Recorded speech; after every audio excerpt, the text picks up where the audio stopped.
There's a road that doesn't appear on most maps. It snakes through the silver belly of the mountain, where fog clings to the cliffs like breath on glass. Travelers who find it never mean to. They stumble upon it the way a dream finds you when you close your eyes too long. Elias was one of those travelers.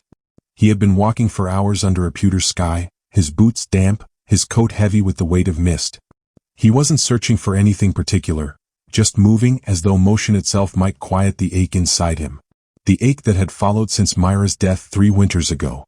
When you lose someone you love, the world loses its sound. And Elias had been walking through silence ever since. He carried only a leather satchel and a small notebook where he wrote pieces of dreams, half-remembered faces, places that might have been real once. It was in one of those sketches that he had seen this mountain before, long before he'd set foot upon it. A ridge curling like a sleeping serpent. Pines standing like sentinels. A road that disappeared into nowhere. Now that road stood before him, crooked, narrow, half-swallowed by time. He followed it without hesitation. As dusk fell, the fog thickened until the air itself looked like milk. His lantern's light barely cut through it. And yet, in that blinding softness, something shimmered, a faint, golden flicker between the trees. A window, perhaps. A home. Elias's pulse quickened. Civilization at last. He walked faster, boots crunching against gravel, until the fog parted just enough to reveal what lay beyond. A village. Small, humble, ringed by mountains that seemed to lean in and guard it from the rest of the world. Cobblestone streets lined with ivy. Thatched rooftops. Wooden carts resting beside wells. A church spire pointing like a finger to the heavens. But there was something wrong. Too still. Too quiet. No barking dogs. No chiming bells. No smoke rising from chimneys. Every house was lit by candlelight, yet no shadows moved behind the windows. Elias called out, "Hello? Is anyone here?" His voice vanished into the mist like it had been swallowed. He stepped forward, pushing open the gate of the nearest cottage. The hinges groaned, the first sound he'd heard in hours. Inside he found a table set for supper. Plates of bread and cheese. Cups half filled with tea. And around the table, 4 people. Sleeping. A man, a woman, and 2 children. Their faces serene, hands clasped loosely as if they dozed off in mid-laughter. Their skin was warm, their chests rose and fell softly. But their hair, their clothes, everything was untouched by dust or decay. It was as though they had fallen asleep yesterday. Or a century ago. Elias's heart pounded. He leaned close to the mother's face. Her lashes fluttered faintly, but she didn't wake. He shook the father's shoulder gently. No response. Only a long, deep sigh, like the sound of wind through a cave. He stepped outside again, his breath visible in the lantern light. All around him he saw the same, men, women, children, sleeping in the streets in carts beneath trees. Each one alive, each one breathing, each one untouched by time. The entire village was asleep. He walked toward the church, the tallest building in sight. Its doors were carved with vines and moons. Inside, the pews were lined with sleeping parishioners, heads bowed in eternal prayer. Candles still burned, dripping wax that never seemed to harden. At the altar lay a book, open as though waiting. Elias wiped the dust from its cover. No dust. None at all. The pages were blank except for one line written in elegant, trembling ink. When the mountain sleeps, so shall we. Until the bell tolls, do not wake. Elias frowned, tracing the words with his fingertips. The ink was still wet. He turned toward the bell tower stairs. They spiraled upward into darkness, smelling faintly of rain and metal. He climbed, each step creaking beneath his weight. When he reached the top, he found the great bronze bell glimmering with a strange sheen. It looked newly cast, not ancient. And beside it, a rope waiting to be pulled. His hand hovered over it. He hesitated. A voice, faint, echoing through the fog outside, called his name. Elias. He froze. The sound came from below, somewhere near the well in the center of the square. He peered through the tower window. The mist shifted like a living thing curling around rooftops. In the distance he saw a figure, a woman, standing still among the sleeping villagers. Her hair was pale as snow. Her dress fluttered though no wind blew. And though the distance was far, Elias knew that face. "Mira," he whispered. His chest tightened. He blinked once and the figure was gone. He didn't remember descending the stairs, only the rush of cold air, the thud of his boots on cobblestone, the way the fog seemed to twist and part as he ran toward the well. When he reached it, the woman was there again. Closer now. Her eyes, soft gray like the dawn before snow, met his. "You shouldn't be here," she said. Elias stepped back, the lantern trembling in his hand. "Mira? Is it really you?" She smiled faintly. "Not as you remember me." He wanted to speak, to touch her, but something in her gaze held him still. It wasn't sadness. It was warning. "This village," she said softly, "has slept for 100 years. Each heartbeat preserved in the mountain's breath. Each dream folded into the fog. You've crossed where you shouldn't have." "I didn't mean to," he said. "I was just following the road." "There's always a road," she whispered. "But not all roads lead forward." Her hand brushed his cheek, cold as twilight, and for a moment he felt the ache of every year since she'd gone. The loneliness, the silence, the desperate hope that someday he might find her again. And now she stood before him, impossibly real, impossibly sad. "You can't stay," she said. "When the night ends, the bell will toll. And one will wake. Only one." "What does that mean?" But Mira didn't answer. She began to fade, her outlines scattering into mist. "Mira," he cried. "Wait." Only her voice lingered, soft and distant. "If you hear the bell, don't look back." And then she was gone. Elias sank beside the well, his lantern flickering weakly. The fog thickened again, curling around his shoulders like a shroud. Somewhere deep in the mountains, a faint rumble echoed, not thunder but something older, heavier. The night had deepened, and the village breathed in its sleep. He sat there for a long time, the words of the book echoing in his mind. "Until the bell tolls, do not wake." He didn't understand. But part of him knew this wasn't a dream.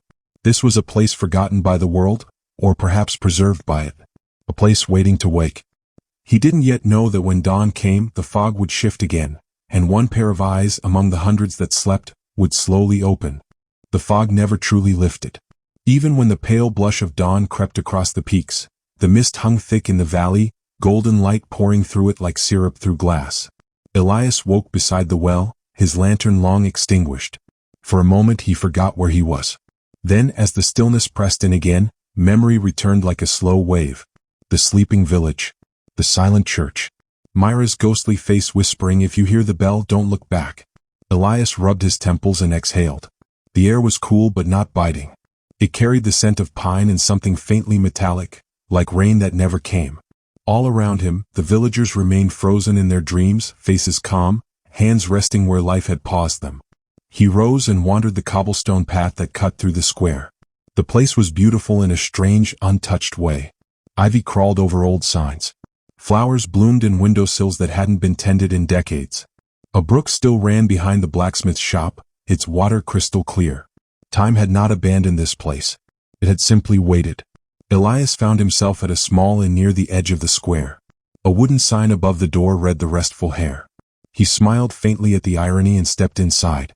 The scent of lavender and dust filled the air. Behind the counter sat an elderly woman, chin resting on her hand, asleep upright.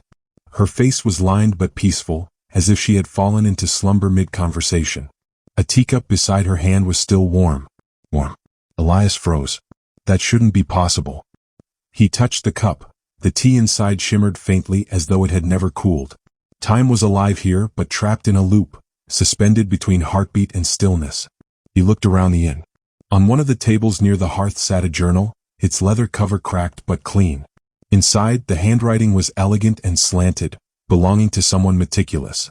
The first few entries spoke of daily life, harvests, weather, gossip. But then the tone shifted. "The mountain dreams tonight. The air hums as though 1,000 wings move within it. The bell will sound soon, they say. I feel it in my bones. Father says we must trust the sleep. The elders say it will keep us safe until the sickness passes. But what sickness? None are ill." The church bell tolled at dusk. I remember the sound, soft like a sigh. Then Mother sat down and closed her eyes. Everyone did. I tried to stay awake, but the air tasted like honey and drifted me away. The final entry was short, almost childlike. "If someone finds us, tell them to forgive the mountain. It only wished to keep us." Elias closed the book, his chest heavy. He didn't know what had happened here, a spell, a curse, a blessing, but it carried sorrow in its stillness. And yet, as he stood in that quiet inn, he felt a hum beneath his feet, faint but real. A pulse. It came from below. He knelt, pressing his palm to the wooden floorboards. The vibration grew stronger, like the heartbeat of something vast beneath the earth. Then a sound joined it, soft, rhythmic. Breathing. He turned toward the staircase leading to the rooms above. The sound was faint at first, like the wind through reeds. Then it deepened, steady and human. Someone was breathing differently, not the shallow, dream-bound rhythm of the others, but real, waking breath. He climbed the stairs. At the end of the hall, one door was slightly ajar. Inside, a single candle burned low beside a bed. On the bed lay a young woman, perhaps 20, maybe younger, her hands folded neatly across her chest, hair like spilled ink over the pillow. Her eyelids fluttered, lashes trembling as though her dreams were too heavy to contain. Elias stepped closer. And then, her eyes opened. Not fully, just a sliver of irises the color of old amber.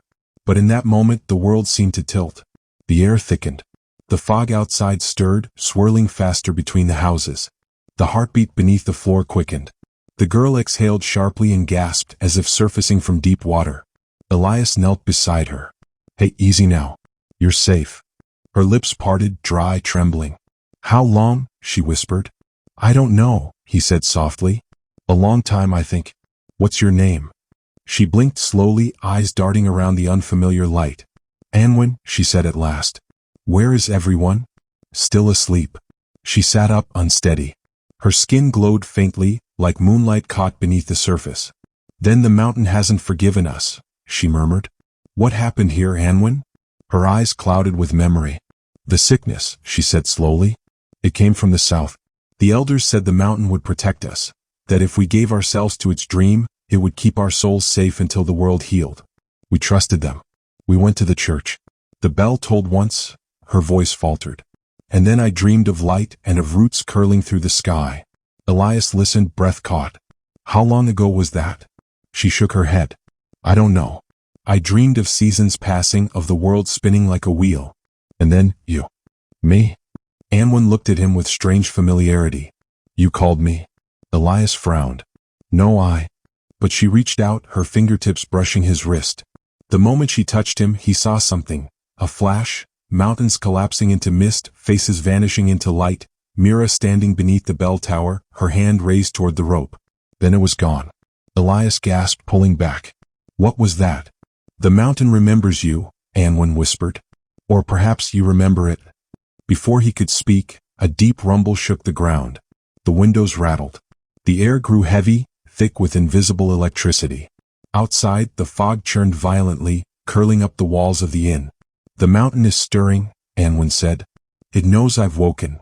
Elias helped her to her feet. "Then we have to leave." She gave a bitter smile. "No one leaves. Not until it chooses." He opened his mouth to protest, but a sudden, distant sound cut him off. A soft metallic chime echoing through the valley. The bell. It rang once. Then silence. Then again, slower, heavier. Elias's heart pounded. Myra's warning echoed in his mind. "If you hear the bell, don't look back." Anwen gripped his sleeve, trembling. "It's calling." They stumbled down the stairs, out into the square. The sleeping villagers stirred faintly, fingers twitching, lips parting as though tasting the sound. The fog glowed now, faintly blue, pulsing with each toll of the bell. Elias shouted toward the church. "Who's ringing it?" No answer. Only that sound, deep, mournful, ancient. A call across centuries. He turned to Anwen. "We need to stop it." But she shook her head. "You can't stop what was promised. One must wake fully or the dream will collapse." The bell rang again, a note so deep it seemed to vibrate inside their bones. And then, movement. The villagers, one by one, began to shift. Eyes fluttered. Hands clenched. Their chests rose and fell faster. Some began to whisper in their sleep. Names, prayers, fragments of forgotten language. Elias looked around in awe and horror. "They're waking?" "No," Anwen said, her voice trembling. "They're remembering. The dream is unraveling." A gust of wind tore through the square, scattering leaves and petals. The fog seemed alive now, swirling upward, twisting into shapes that almost looked like faces, each one mouthing silent words. Elias felt something watching, vast and unseen, stretching deep within the mountain. The bell tolled a fifth time, and the church doors burst open. Mira stood there. She was real this time, solid, tangible, her white dress glimmering in the half-light. Her eyes met Elias's, and for the first time he saw tears there. "You rang it," Elias said, voice breaking.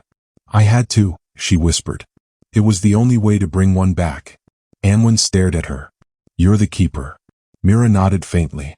Once, long ago, I rang the bell so the village could sleep, so they wouldn't die with the sickness. I stayed awake, bound to the mountain, so the dream would hold. But I'm fading. The dream is breaking. Someone must take my place. Emwyn stepped back. No. Elias shook his head. There has to be another way. There isn't, Mira said softly. If the dream ends, they'll all wither, their bodies, their souls. The sleep has kept them alive beyond time itself. But it can't last forever. The bell rang again, softer now, like a sigh. The villagers stirred louder. Their voices mingled, cries, laughter, songs, all blending into the hum of wind and memory. Mira reached for Elias's hand. You crossed the mountain because part of you still believed in me, she said. Now I'm asking you to believe again. Help me wake them or help me rest. Elias's throat tightened. If you rest, what happens to them? Her lips curved faintly. That depends on who takes the bell. The last toll echoed, long, mournful, eternal. And in that silence that followed, the fog began to part, revealing something ancient moving within the mountains. A figure vast and shadowed, formed from earth and root and cloud. The mountain was waking. Elias turned to Mira, his heart pounding. What are you asking me to do? To choose, she said simply. One will wake. The rest will sleep forever. The air grew heavy with light. And somewhere beneath the echo of the bell, the first rays of dawn touched the village, pale gold, tender and cruel. The first light of morning stretched across the valley, gentle and golden, touching the rooftops of the sleeping village. For a breath, it looked like any other dawn, peaceful, perfect, eternal. But beneath that calm, the air trembled with awakening. Elias stood in the square between Mira and Anwen. The mountain's pulse thrummed beneath his boots, steady, deep, ancient. All around them, the villagers stirred, caught between slumber and life, their whispers blending into a single low hum, like wind through 1,000 leaves.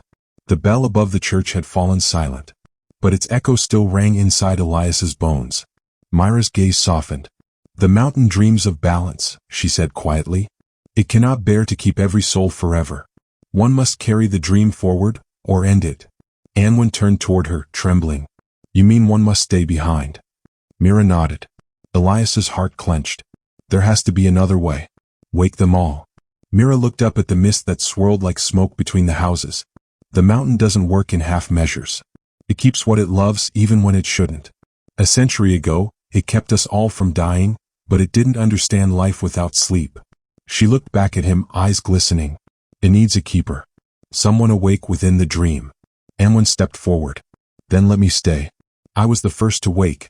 Maybe that means I'm meant to guard them. Mira smiled faintly. Your heart is too new, child. You haven't known loss enough to hold it. Elias looked between them, panic rising. No one should have to choose. Mira reached for his hand. Someone already has. The ground rumbled softly. The church bell swayed on its own, though no wind touched it. The villagers' bodies shimmered faintly with light, not waking, not sleeping, caught between the two. Elias's mind swirled. Mira has lost love, the one he had mourned for years. Anwen born of that ancient sleep. The mountain breathing beneath them, older than memory itself. Why me? He asked finally. I'm just a traveler. I don't belong here. You crossed the mountain, Mira said. You heard its call. That means you're part of the dream now. And you carry something the rest of us forgot. Choice. Anwen took his other hand. If you stay, the mountain will sleep again. Everyone will remain safe, untouched. But you'll be bound here, forever. And if I leave, he whispered. Myra's voice broke like glass. Then we wake. All of us. But time will rush in at once. 100 years in a single breath. None will survive it. Elias closed his eyes. The silence stretched, filled only by the faint sigh of the fog. His thoughts spiraled. Memories of Myra's laughter, of lonely roads and empty nights, of the first glimpse of this strange, sleeping place. He looked at her. When I lost you, I stopped dreaming. Maybe that's why I found this place. Myra's hand trembled in his. Then dream again, but not here. He shook his head slowly. You've carried this weight too long, Mira. Let me carry it now. Anwen's eyes widened. No. But Elias smiled softly. You said one must wake. Maybe the one who wakes isn't me. He stepped toward the church door. Each movement felt slower, heavier, as though the air thickened around him. Mira tried to stop him, but her form flickered, transparent, fading.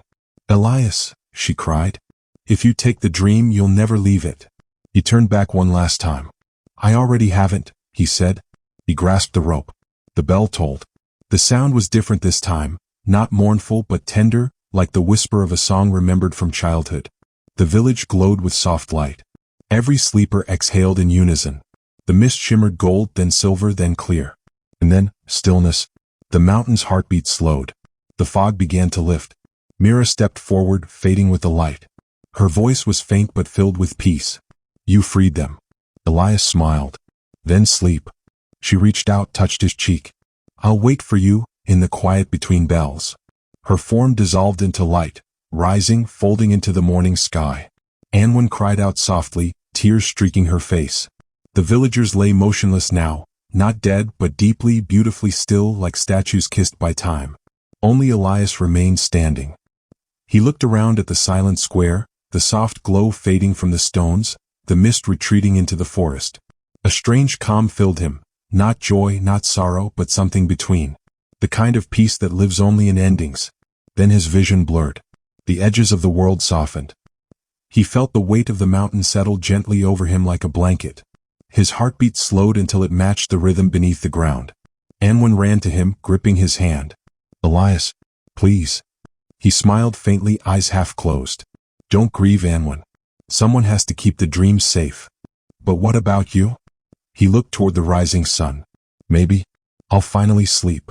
And with that he exhaled, slow, content, unafraid. His body shimmered, turned translucent, then dissolved into a fine mist that drifted upward, joining the pale clouds above the peaks. The bell in the tower rang once more, a single soft note that rolled through the mountains and faded into eternity. Seasons passed. The road to the valley vanished once again beneath vines and stone. Travelers who ventured too close sometimes said they heard a bell far away, tolling through the fog, gentle, unhurried, like a heartbeat. No one ever found the village. But sometimes, when the moon was full and the mist came rolling down, people claimed they saw a figure standing by an old well, a man with kind eyes holding a lantern that never went out. And if you listened very carefully, you could hear him whisper, "When the mountain sleeps, so shall we. Until the bell tolls, do not wake." The wind would carry his voice away, soft as breath. And somewhere deep within the earth, the mountain dreamed again. Peaceful, ancient, eternal.